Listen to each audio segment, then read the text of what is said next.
You know that feeling, right? You walk into a building and you just feel something. Maybe it's a sense of awe or peace, maybe even a little intimidation. Well, today we're diving right into that very idea. How buildings can be so much more than just structures. How they can be vessels of deep, powerful emotional meaning. Let's get into it. This right here is our starting point. What a powerful idea, isn't it? A building isn't just a box we do stuff in. It's an active, living form that actually radiates energy. It's a totally different way to think about the spaces we move through every single day. So to really unpack this, we're going to follow the journey of an architect named Hossein. He was a civil engineer and architect in Tehran, and he got a contract to build a new cultural center. But his vision, well, it went way beyond any simple blueprint. This leads us to his core concept, emotional gravity. Hossein was convinced that a building, especially a cultural one, had to do more than just, stand there. It needed to create this resonant field, a whole symphony of geometry, light, and texture that would literally pull people in and make them want to stay. Okay, so a vision like this, it's not cheap, right? More intricate design, stronger materials, that all costs more. But this is where Hossein just flipped the script. He didn't see it as an expense at all. For him, it was an investment in the building's soul and its endurance and in its power to become a cultural anchor for generations to come. And this really gets us to this central conflict that drove his entire philosophy. It's a question that pits the practical against the profound. Can a building truly have both a skeleton and a soul? So, think about it. Is the hard, cold logic of engineering a totally separate thing from the free-flowing expression of art, or is it possible that they can be combined to become one and the same? This, right here, just brilliantly sums up the answer Hossein landed on.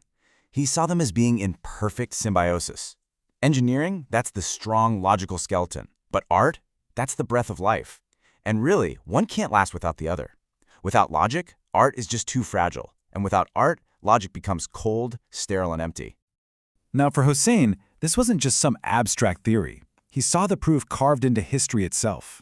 I mean, look at the great mosques, the cathedrals, the temples of the world. He realized the ancients had already figured this out. In these incredible buildings, a column isn't just a support, it's a metaphor for strength. A dome isn't just a roof, it's a vision of the heavens. So now, let's kind of zoom out and see how this idea actually evolved through history. Let's trace how architecture went from being a basic necessity to this incredibly profound form of communication.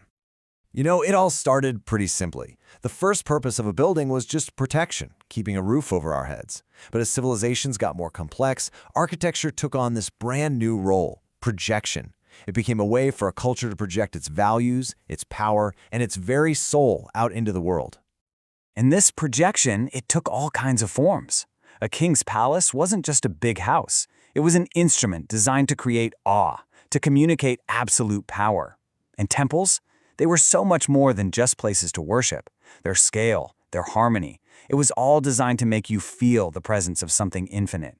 Architecture had become a language of emotion. The triumphal arches in Paris are just a perfect case study. It's like a story in 3 acts. The first one is all about that rigid, classical order of an empire. Then you get the second one, which is bigger, more emotional. It celebrates the romantic ideal of national heroism. And finally, you have the modern Grand Arch. It's totally abstract, championing human intellect over old-world glory. 3 arches, 3 totally different emotional messages, telling a story in stone and steel. But then, things started to change. The Industrial Revolution and the rise of modernism brought in a whole new philosophy, one that often put function way ahead of feeling. Suddenly, the new buzzwords were efficiency, speed, and repetition. In an age of mass production, there was this urgent need for housing and infrastructure, so utility became king. Gleaming glass towers and stark concrete blocks shot up, all optimized for cost and function. There were these precise, almost cold reflections of the machine age. And in that huge shift, something really important was lost. That silent conversation between a building and a person, that dialogue between a structure and the human soul, it just faded away. So many buildings just stopped talking to us. But not all of them. Just think about these 2 incredible exceptions. Frank Lloyd Wright's Falling Water doesn't just sit on the landscape. It literally becomes part of it, like an organic, living thing. And Le Corbusier's chapel in Ronchamp, it uses light and curve to create this unbelievably powerful sense of the sacred.